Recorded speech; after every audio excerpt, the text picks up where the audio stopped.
story is about returning Japanese prisoners to Japan. But this story teaches me something my wife always said. I didn't like that person until I got to know him. She taught me so much. Or we were on a ship in the harbor. It was a rusty tub. I have pictures of the ship. It was an LST 481. And it was not a small ship. It was a ship that beached, and you could drive trucks and tanks, and it had a crew of about 100, and it was longer than a football field. Here come marching down the beach were 3,000 disarmed Japanese prisoners of war. And they walked on board. Remember, we had 100 people, a crew of 100 people. So we had kitchen facilities for 100, we had toilet facilities for 100, and here we were putting 3,000 people on board this ship. But toilet facilities. Let me tell you about this.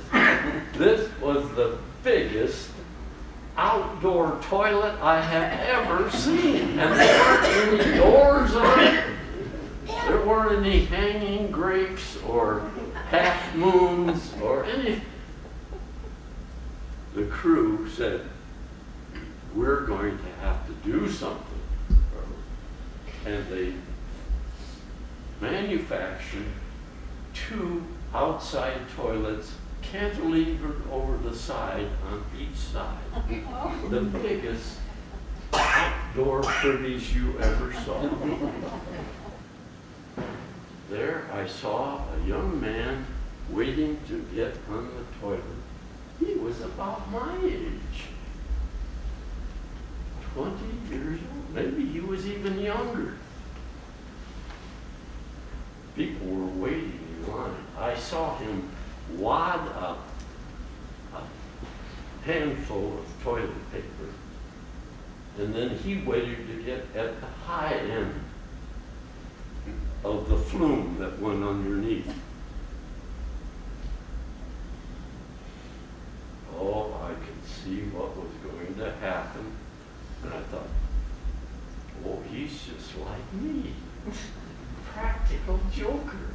He lit a match to this and flamed it, and then he floated it on the flume.